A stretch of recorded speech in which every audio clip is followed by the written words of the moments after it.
Welcome to Truly Terrified, Paranormal versus Physics, where we talk about some really weird stuff and Joe, the scientist, explains how it's not possible, or maybe it is. I'm Lynn and... I'm Joe.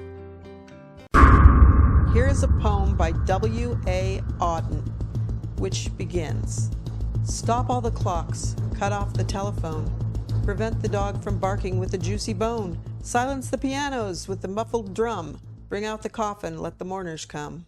So traditionally, when someone has died, stopping the clocks in the house of the deceased, silencing them, is an old tradition similar to closing the blinds or curtains and covering the mirrors. And then the clocks would be set going again after the funeral. You know what's really interesting about that is there was a time before clocks. You know, it's like a relatively modern obsession to be always checking clocks, to have a clock near you. And there was a time like around about between those two periods where it was only really relatively wealthy people who had clocks.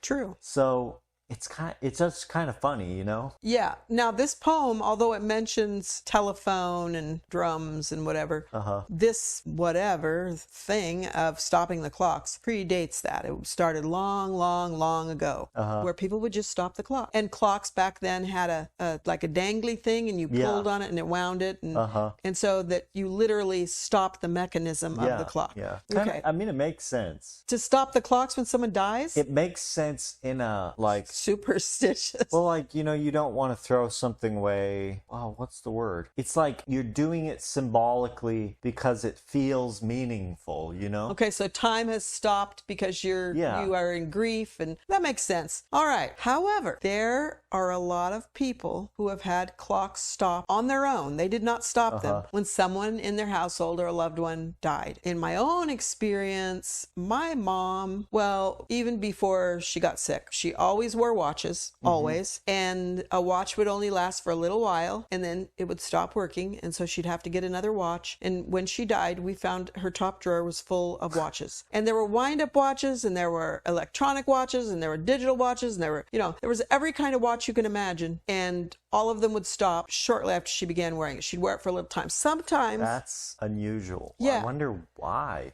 I don't know. And she told me that sometimes she'd wear a watch for a while and it would stop, and then later it would start again, and that's why she kept them. It wasn't because it wasn't like she had, like a fingernail collector or something. I would just not trust the watch at that point, you know? Well, okay, so why would her watches have stopped? It's easy to say, yeah, every time I walk under a street lamp, it turns off. Oh. I don't know if,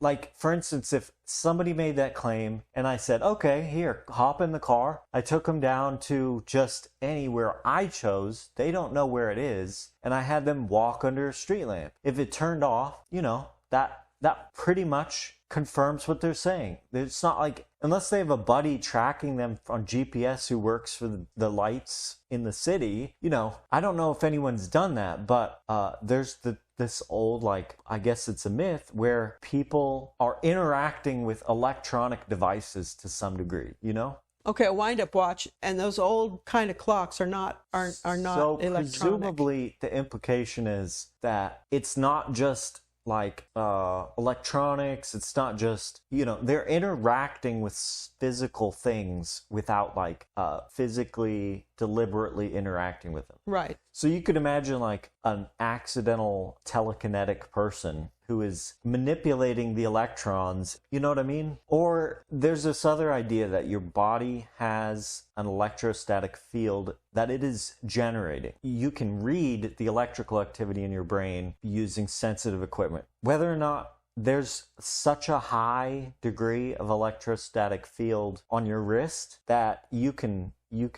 accidentally or deliberately do such a thing? Well, this says your body might have extraordinary magnetism, and a normal wristwatch's movements tend to freeze if encountered with excessive magnetism. Excessive meaning? I don't know. So if I put a watch on a fridge magnet, you know what I mean? It should. So every time something moves, mostly metal, if it moves through a magnetic field, the magnetic field essentially moves the electrons in the metal. And I could absolutely see electrons accumulating and interfering with the normal operation of a watch, a mechanical watch, or even a electric digital watch. One thing that was interesting about my mom is that she could not wear metal. And so she had to put a little piece of fabric behind the... She couldn't because it was uncomfortable? No, it made her get like eczema or something. Oh, interesting. And India's the same way. Weren't you just saying with the copper? Yeah. There's lots of things about copper that people say are really good for you and supposedly change your, the chemicals of your body or something. So I don't know. I'll have to do a little research on that because I know that people who are sick will wear a copper bracelet. That is one thing. And I don't know if my mom could wear copper, but I know she couldn't wear silver or cheap gold. And this was not a ploy to get people to give her... cheap gold meaning... Cheap gold has other things in it. It's an alloy, so it has other things in it. So she would have to put a little thing behind the watch or get a band that was really wide so that the metal of the watch didn't touch her skin. Yeah. So that is one thing that was, reading that about magnetism or whatever, or high electrical, blah, blah, blah. Maybe there is something to that. I don't know. But it was just something interesting about her. But then, the morning that she died, I had gone home to take care of you the night before, late the night before. I got up super early, and I think that I was supposed to go to her house and pick something up because she was at hospice. And I went to her house, and all the clocks had stopped. Every single clock in the place was stopped. And this is before... And they were all at the same time? Yeah, they were all at the same time, which was about 20 minutes before that. Do you remember any of your siblings noticing that also? Nobody was there. It was like Jack. After the fact?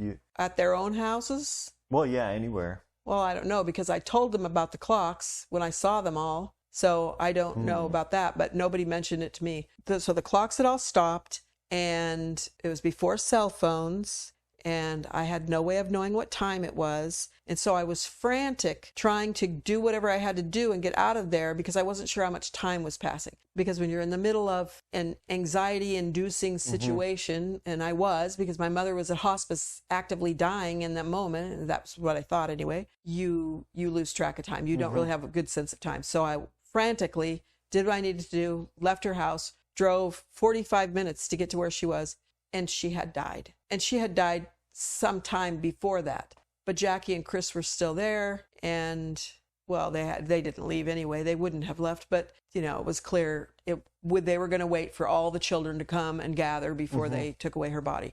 So I don't know. I don't remember what those times are because that is 29 years ago. But in the moment, it was really shocking that all the clocks had stopped. It strikes me like it was 5:20 or 6:20 a.m. or it was early in the morning that the clocks, that they all said the same thing.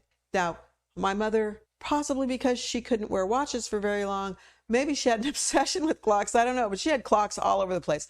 They all had stopped. And they all had stopped. There was a clock right by her front door.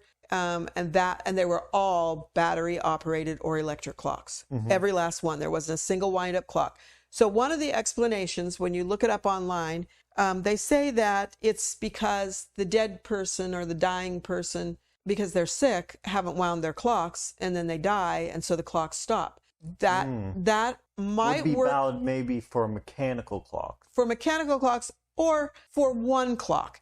I mean, every clock does not run for the exact down to the minute time until their operator dies. Right. And then so that to me is not a valid explanation for when other people say. And so there are some people who say this. Okay, I found this thread. This is somebody else speaking, not me. I found this thread because I was searching Google for other instances of what we just experienced.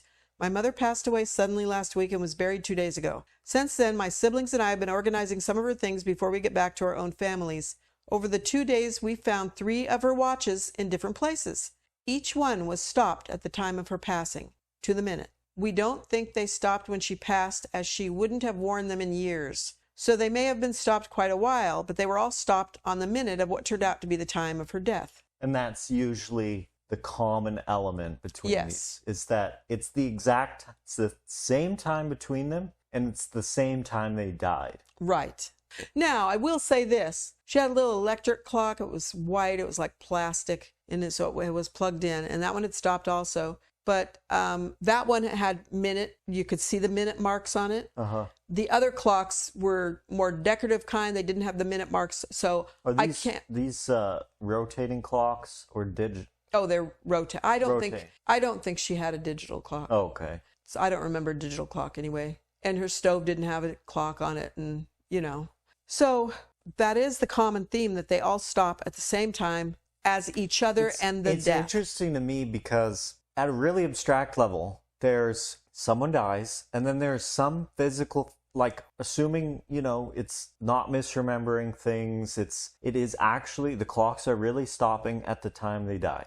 There's a physical phenomenon happening after they die, like immediately after they die, because it has to then happen, and that physical phenomenon then immediately stops the clock, right? That would be Otherwise, it would be stopping them slightly later and then turning them back. Or the physical phenomenon happens before they die and it stops them slightly delayed, So like it occurs and then stops them as they die. Mm-hmm. But assuming there is a physical phenomenon that's interacting with the clocks themselves, I would expect it also to be interacting with other things, especially electronic things, because the common element seems to be electronic, Actually, that's pretty much what we've talked about every single time has had something to do with electronics. Yeah.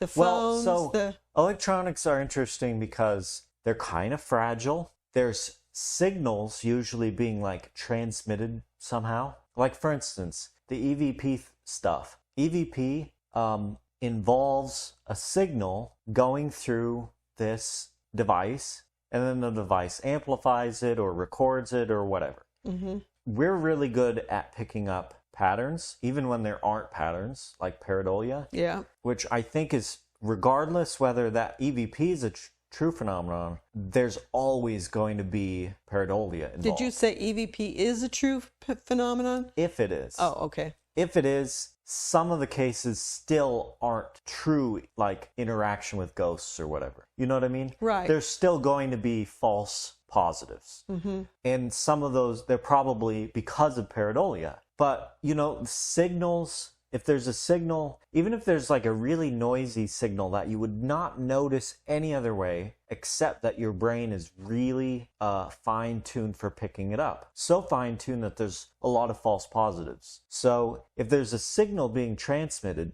really noisy signal, you'll still pick it up. And electronic devices, like even something like a tape, recording on a tape, mm-hmm. even if it's something like light transmitting in disturbing the magnetization of the tape, mm-hmm. causing a recording. But so electronics, I would expect electronics to be more interferable than, you know what I mean? Mm-hmm. Or like imagine a wax disc. In order to make a mark on a wax disc, you actually have to like physically make an indentation on the wax, and or a vinyl record or whatever. Mm-hmm. Versus an electronic device, you just scratch it or make a little magnetic field, Mm-hmm. It kind of makes sense. The electronic devices would be more interferable. If there's ghosts, if I was a ghost, I'd go right to the electronics. I'd be like tweaking the lights so that they flash. You better hope I never become a poltergeist. Oh my God.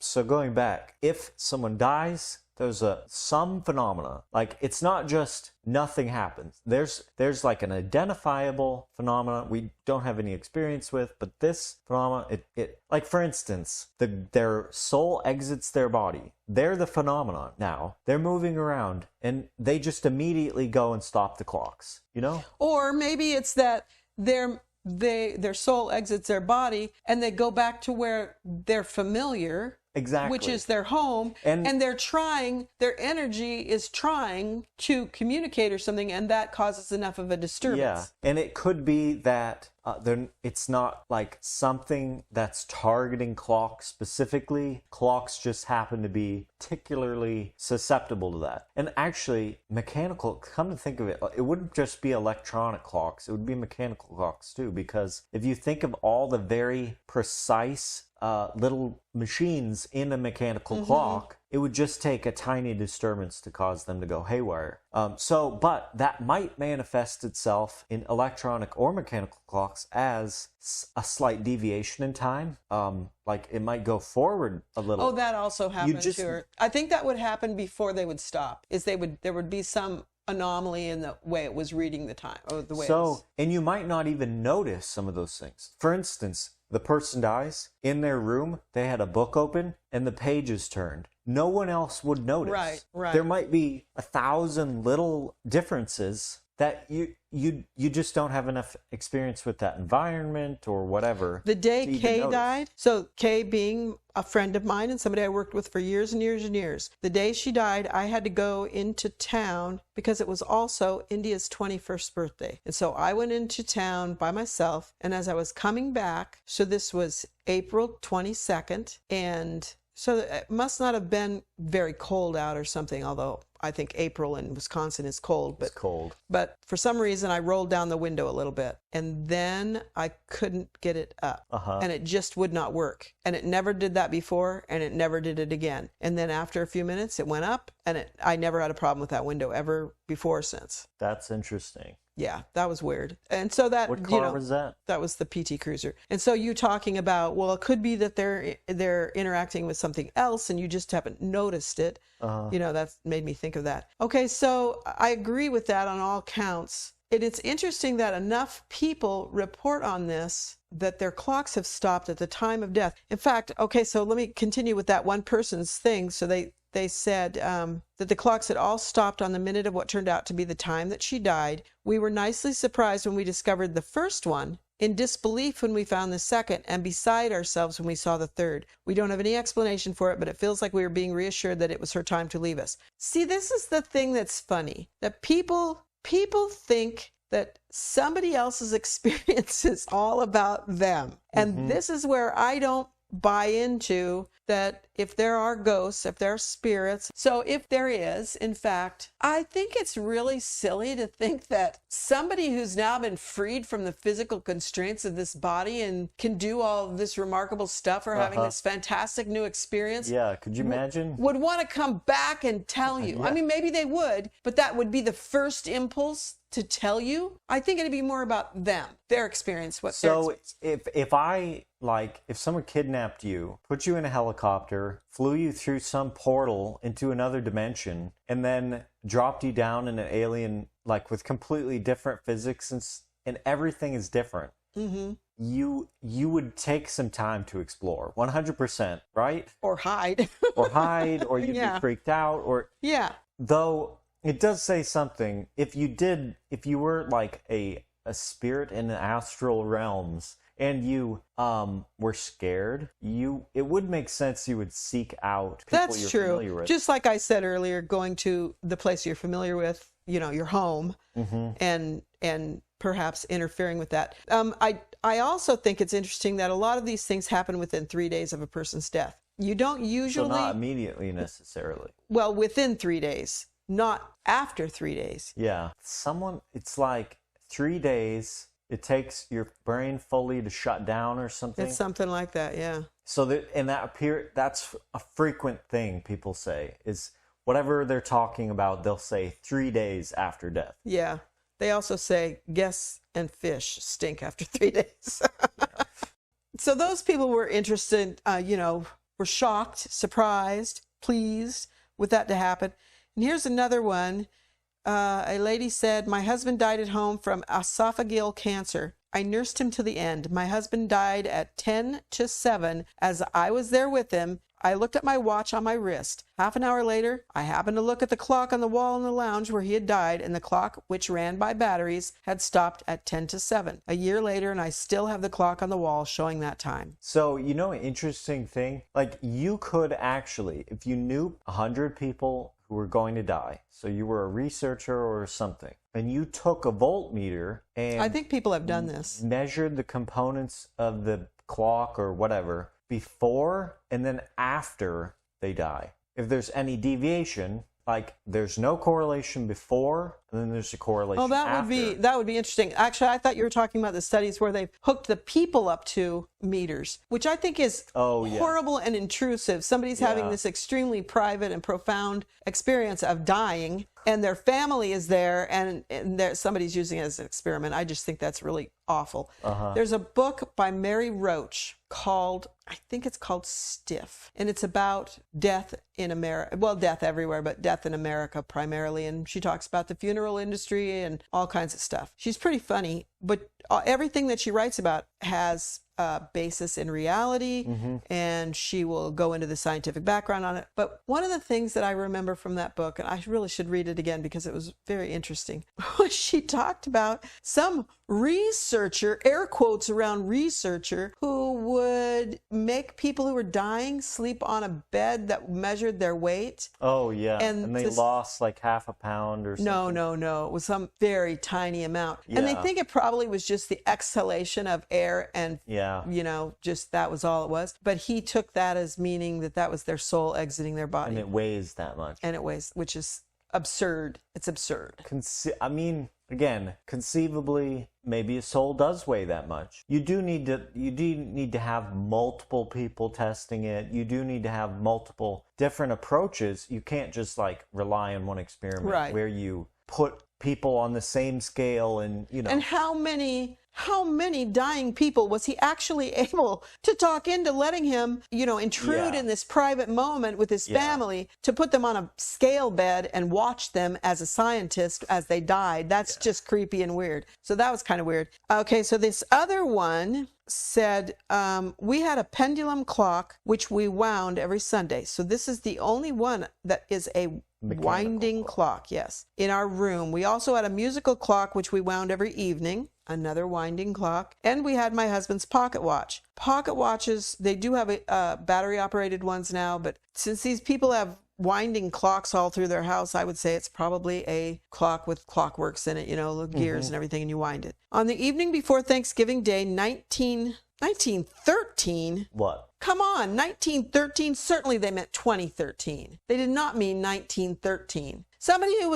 had an experience as an adult in 1913 is dead now. Oh, they're writing that? Yes. They're not like saying this is a quote. They must have meant 2013. Okay, so we talked a minute, said goodnight, and then all three clocks stopped at once. The reason why they probably noticed all three clocks stopping at once is a pendulum clock makes a very distinctive noise, and a musical clock, it probably goes tick, tick, tick, tick, tick. If it was on the hour, you would expect it to make a song, and it didn't.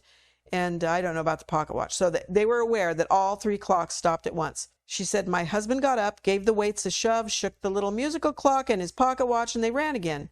2 weeks later, they received word that her husband's father in Austria had died the same day and hour. As the clock stopped. One thing I was thinking of is when you, like the pendulum, I think it's the pendulum in a pendulum clock. Mm-hmm. Or the spring in a mechanical clock. Those are batteries. And they're essentially equivalent to the a battery that holds electrical energy in an electric clock. And so anything that conceivably, if you just imagine a phenomenon that reduces the amount of energy by some small amount in an area, like it doesn't even have to be related to people dying. Like if I have a little device and when I click the button, it takes a little energy out of everything in the area. You could, expect small devices like clocks potentially to stop, things with using capacitors, maybe the pendulum would slightly be offset. It would get colder. You would probably experience some strange senses in your brain because your brain obviously has energy. Mm-hmm. You would see a very slight decrease in the weight of things. And that's not differentiating between here are devices and they have energy. The battery, the spring, whatever. One of the most important questions I think here is someone dies. Phenomenon, whatever it is, whether it has a personality attached, like them, they are the phenomena, or whatever. Maybe there's an astral explosion as they're coming out of their body. You know what I mean? Whether that's targeted, so just clocks for some reason, or it spreads out and does a lot more changes than just clocks. If you had a thermometer in their house and it saw a sharp decrease in temperature and then went back up, that would be along those same lines. If you were in their house and you felt something, same thing. If you had something that was otherwise moving, like I'm trying to think. Oh, animals as well. So animals would start acting. So if they die like in a hospital and it happens at their house, it is directed to some degree. It's not like all the clocks in the whole town stop. So the hospice nurse at the hospice facility, when my mom was brought there, we had a conversation with her, and she said she started working there right when they opened it up. So it was a brand new facility. And so the first few deaths, and I don't know how many she considered few, whether it was just a handful or whether it was 50 or you know what, but the first few deaths that happened there, lights would dim, clocks would stop, weird things would happen all throughout the entire facility. But that doesn't consistently happen? And it stopped after a while, just kind of petered out, and it doesn't do it anymore. That's interesting. So, like anything like this, the one side of it is they're misinterpreting it. Like those things are happening frequently, but because they've now seen someone die, they notice things more for a period of time after that. That could be. Okay? It's false memories. Like they heard about the phenomenon later and they thought back, oh, I remember these things happening. Or people are behaving differently. Like there's someone who's affected emotionally, and so now they're turning off more lights than they would normally. You know what I mean? Yeah. That's one side. The other side is, again, we don't have any information about it. Maybe it doesn't exist. Maybe it does exist. We don't know. But there's a phenomena. We don't know what that phenomena looks like, whatever. We know it happens after someone dies. And like, as I was saying, there must be an area which it affects. And that area might not be around where they are. It might be somewhere else, and there's some kind of deliberateness to it, intelligent deliberateness. So it's them choosing or something else choosing, but it's like an area it affects where a person would be able to associate, it was because this was their favorite spot, or these were their clocks, That still is strange about that hospital, though. And why it would stop after a while. Because, one, if the phenomena is affecting places where the person dying, it was significant places for the person dying, it wouldn't happen at the hospital. Or it happened both at the hospital and their house or whatever. Okay, so the way I perceived it is that there was a lot of energy, however, from somebody going from a live state to a dead state, there's some exchange of energy. It has to go somewhere. And enough people were exchanging that energy that it disrupted it. And after a while, it normalized a different energy level in the facility. Yeah, so the system got, like, the area around where people are dying got used to, in a sense, people dying. Or the phenomenon happening as they die, it, like, shifted it down. It's like if you have needles in a box and you shake the box and they'll all line up because they're going to a lower energy state or lower with respect to as you're shaking it.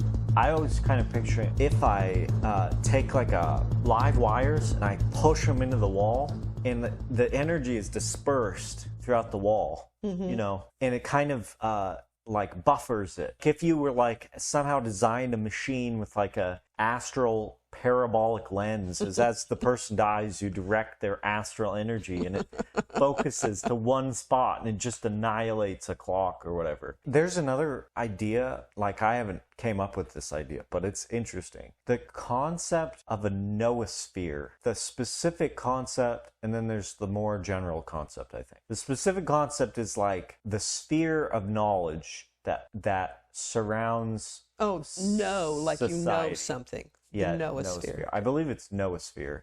Then there's like the more general idea that also includes, like, if you picture a paranormal system. So I'm saying paranormal in the sense that we don't have immediate access and understanding of it, we can't interact with it. So it appears it's if infrequent enough that interaction with it, we have no idea of its existence or we don't understand it. It's this area around like Earth or a town or a house or whatever, that the people in it are interacting with that noosphere. So, or this paranormal entity that's composed of, so if you imagine like people are slightly telepathic, you know, and they don't know it, but they can subtly interact with one another through this telepathy. But it's not like direct. They're forming a larger entity, and then their town forms a larger entity, and planet forms a larger entity. The idea is so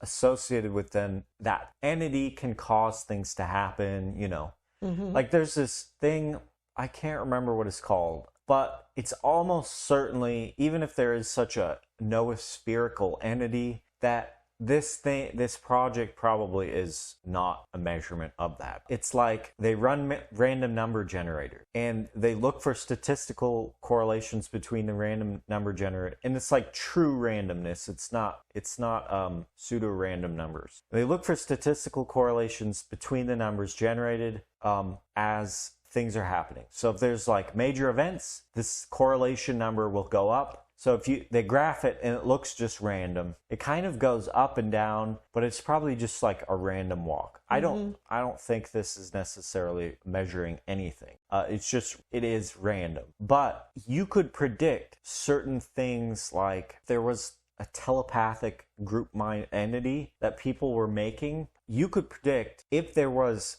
a common thought process for people on Earth or people in a town or whatever, that it would be able to influence certain things. So like, for instance, if everyone thought of this one room and all the clocks stopping in the room, the clocks would stop in the room. Wasn't there somebody who did an experiment like that? I think there's been a bunch of different experiments related to that same kind of general concept. As far as I know, no one takes them seriously. I think there was one that purportedly they redid the experiment. Independent researchers did the experiment, and they got also a slight like correlation indicating that it, may have some difference.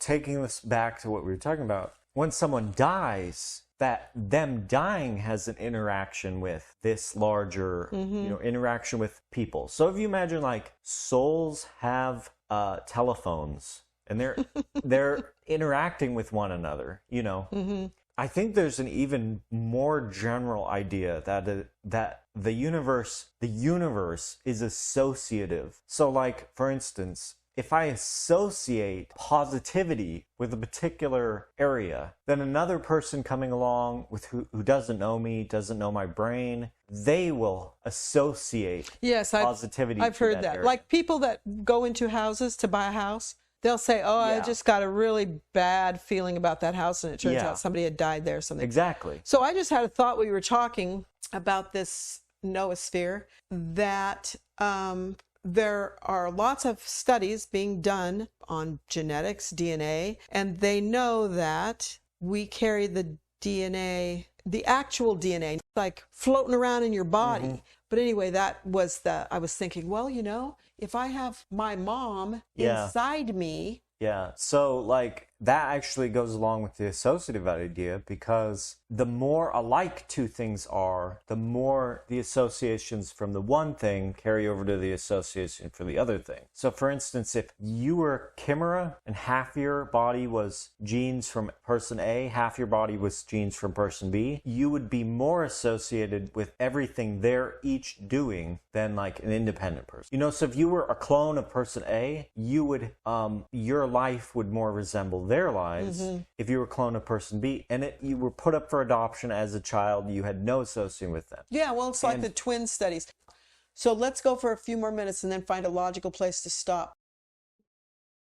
Okay, so we've talked about the clock stopping at the moment of death. We've talked about my mom's watches stopping all the time on her arm. Let's just say, let's take out a supernatural cause. What could be an explanation that doesn't involve ghosts? You could talk about, it's almost like pareidolia, where they see that a clock has stopped and then they amplify it in their minds. It might just be completely incidental. Like the person who died had set their clock, and then they replaced the battery the perfect time before, and now it just stops. And it could be like that with all of them. Probably unlikely. There is like the idea that you should expect things that you have experience with to be more likely than things you don't know anything about. Like if you believe in ghosts, you still have no evidence for ghosts, or no good evidence. So you still are going to place more weight on like all 10 of their watches were just happened to die at the exact time. You know what I mean? Yeah. False memories. So it didn't actually happen. But over time, you look back and you say, yeah, I think that really did happen. Like, I remember that happening. It's just really common. I listened to a podcast yesterday. It was a murder mystery, but the interesting thing that relates to what you're saying has to do with, so 30 years after this person was murdered, a reporter came to the town, which was the town she was from, and she was questioning people, and the police and the attorneys gave her access to the files that were not still in use. And so she had access to all the stuff that the witnesses had said. And then she went back and talked to those witnesses again. One guy said he absolutely remembered saying to the police that the suspect acted suspicious and refused to come out of his house. And she actually didn't even read it. She played his recording of his interview with the police to him, where he said, yeah, well, I came to the door and because they were going to put a towel over his face. The house was on fire. And he said, you can go back and get into the bathroom and get them. And he put on his shoes and he ran out the door. It was totally different from what he remembered that he had said. And because he remembered it so differently, he had actually created a memory of seeing that occur, of seeing that happen. And another one was a lady who had been close friends with the murdered person, and she absolutely believed that she'd gotten a card in the mail that had $100 in it in 20s, and it said, get out of town. And she took it to the police. And so the reporter, in going through these files, found the card. And she brought it to the lady and showed her the outside of the card. Is this the card? She says, yeah, that's the one. And it had haunted her for 30 years. She'd been terrified. And she said, well, this is what's inside. And it was a Christmas card. What did it say? It just said, Merry Christmas. And there were $100 and $20 bills in it. Yeah. And she couldn't understand in years after that happened, when she's thinking that it was a threat, why the police let her keep the money. Why would they not? It was a frickin' Christmas card. Yeah. So those are pretty extreme cases of somebody just completely altering with seemingly no outside influence except their own terror or emotions. Yeah. You know, the guy that was... you got to remember, people shut down when they're in situations that is basically just anything outside the normal. They can't think right. They don't form right memories. They don't act right. They physically can't control their body the same way. Right. Really common. People will just repeat things. You actually have a system in your body, like modal. You have normal mode of operation, and then you have your fight or flight mode of operation. And it's like you shift between one or the other. So you're in one, you're not like transitional. You're more likely to be in one or the other. And your body, your brain work differently in these different modes. So like when you're in fight or flight mode, supposedly you're thinking, the part of your brain that's responsible for controlling your actions, limiting what you do, doesn't shut down, but there's decreased blood flow. Well, that explains the dark alley thing, where in all the movies, the girl goes down the dark alley and you're screaming, don't go down the dark alley. Exactly. She doesn't, she's just become a moron in that moment. In flight, You know, it's not just I could see how some cases are actually that, you know, like person thinks they saw a ghost or whatever. I know some cases are that. Regardless whether ghosts exist or whatever, there's going to be a lot of false positives. A significant number are going to be false positives related to they got spooked, basically. Let's assume that these people and I are absolutely reporting accurately that all of the clocks... Memories are accurate. The memories are accurate. It's the correlation that is inaccurate. So they're correlating it with the person's death. Oh, even though they all stopped at the same time. Okay, so what would make all the clocks in a house stop at the same time? So if you're eliminating the factor that someone died, like I just go to my house and all the clocks are stopped. At the same time. And it doesn't matter, like no one in the family has died or what. I don't think all the clocks in this house are on the same time, so that would be weird. I think there were a number of stopped clocks. This might be a false memory. A number of stopped clocks in here when we first moved in or something. I don't think there were any clocks in here. I seem to recall there being like multiple stopped clocks. See, false memory. Where would there have been a clock in here? I don't know. Well, there was a clock hung up. No, there was not. In the kitchen. Wasn't there? Yeah, because there was. They had that old you're right. 70s or whatever. Yeah, I forgot about that. I seem to recall there being like multiple clocks, and I don't think they were stopped at the same time. Maybe not. There were on the stoves. Oh, yeah. But I never even noticed what times they were or anything. But if they were the same times, I imagine we would. I don't know, because I just didn't even pay it any mind. If I just noticed stopped clocks and they were all stopped at the same time, we have 2 clocks that are like simple, not computerized.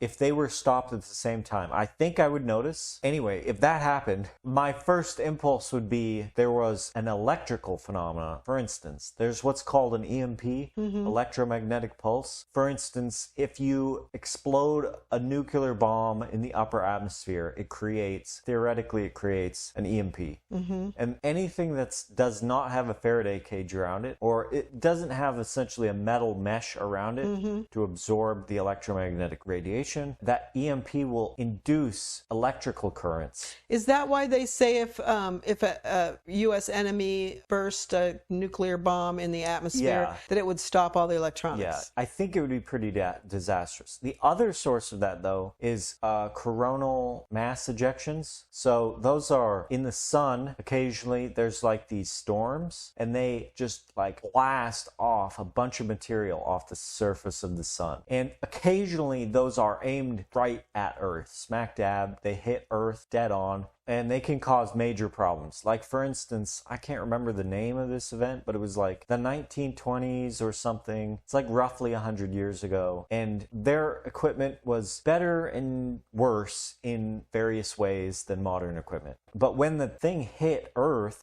supposedly there was like telephone operators, their circuit boards had like sparks shooting out and were burning up, because that's like a really powerful EMP. They vary, but you can get extremely powerful EMPs. I think they can even read it in the geological record. I might be wrong on that, but the problem is that if you came home and you saw your clocks were stopped, your neighbor's clocks would also be stopped. In fact, everyone in North America's clocks would be stopped. Right. Or, So here's my question to you. Could theoretically, obviously, because all of this is just thinking, could a spirit, someone in the astral plane, could they like create an EMP? Effectively make a very directed and concentrated, like a blast of electromagnetic energy in the area. Yeah.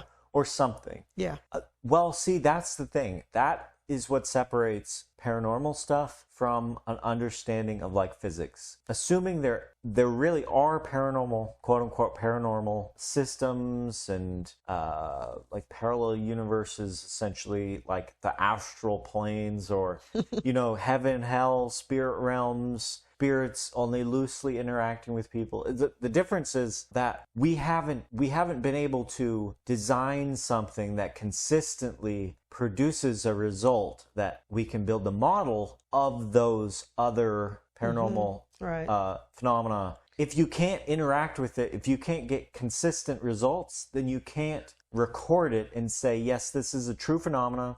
Here you can do this to confirm that it is true. Could you build a machine that did that, made that EMP? Is that what you call it? EMP, yeah. Okay, could you make a machine that created a burst in a very concentrated and didn't go to the neighbor's house, didn't go some distance? You could make a machine. I think it's essentially like, I think a microwave. Imagine a microwave that makes just a pulse of microwaves. A microwave oven? Same frequency of light as a microwave oven. I think, but it's not designed to go very long. It just makes a burst, destroys itself, and destroys all the electronics around. So also it's roughly the same, I think, as like Wi-Fi or cell towers. It might be slightly different, but point is, yes, you absolutely can design a machine that does that. And it's not like hard to do. You just hit the right frequency with the right amount of energy. You release enough energy in the right frequency, and that happens. If you did the equivalent with like a radio wave frequency, I think you would also see effects. You may even see like an EMP effect. I don't know if it's like what particular frequency it has to be to destroy TVs and electronics. But one thing to keep in mind is the particular frequency depends on the size of the component you want to affect. If I want to receive a signal from radio, I have to have a particular size and shape of a radio antenna. A microwave antenna is a different size and shape, and it corresponds with the frequency, the wavelength of the light waves. Radio waves have a really big wavelength. Generally, you want bigger antennas to send out to efficiently receive. Okay, but if we're talking about like the EMPs, obviously there's not a receiver on the earth saying, "Come on, son, blast me." Instead, if clocks have a component in them that are all built to the same size, then you could expect any electromagnetic radiation of that particular wavelength would interact with that size thing. Okay, so that is an interesting point, because so when we're talking about wind-up clocks and battery operated clocks and even electrical clocks, that is very different from electronic clocks. Yeah. They function differently. They're clocking the time differently than those other clocks, because those clocks that are wind up or battery operated actually have little gears in them. Yeah. So like the electronic, like a wall clock that's electronic, it's operated from a battery, also has little gears and things in them. Well, I'm just trying to distinguish between electric and electronic. Electronic meaning it is got a computer. Like a computerized. Yes. Yeah, that's one really important thing. You'll never have a computer have its clock stop at that time, because there's software that's constantly monitoring it. Yeah. You'd have to do a lot more. It's not much like I take this little thing and I tweak it inside the motherboard and the clock stops. Right. There are clocks on the motherboard, but the software clocks, they're not going to respond to that. You'd actually have to go into like the hard drive, the operating system on the hard drive, the RAM. You'd have to actually have an understanding, a deep understanding of like a computer in order to be... Oh, when we were talking about the like... printer. Yeah, the printer that printed out. You'd have to have a whole host of your ghost buddies reading the manuals on computers, because it's not like, oh, I'll just poke this thing and they'll notice me. Okay, but if we're going by the assumption that if ghosts are real, it is beyond our current understanding. Yeah. So who knows? Yes, absolutely. So the associative thing I was talking about, it's interesting because a computer and its function might also be associative.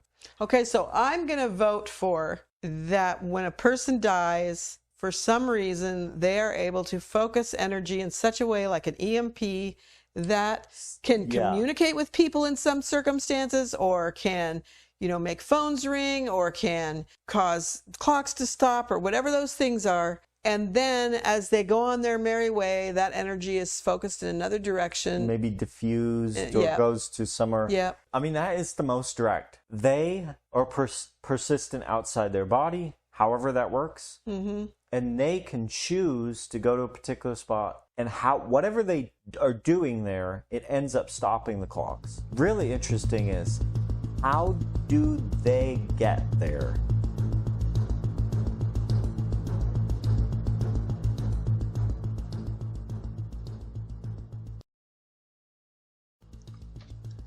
Do you believe clocks might stop at the time of death like they did when my mom died? But why, and more importantly to Joe, how? Let us know what you think. Our contact information is in the show notes. And as always, if you have a story you want to tell, send it to us. Please share, subscribe, and leave a review wherever you get your podcasts. Thanks for listening, and never be so terrified you can't run.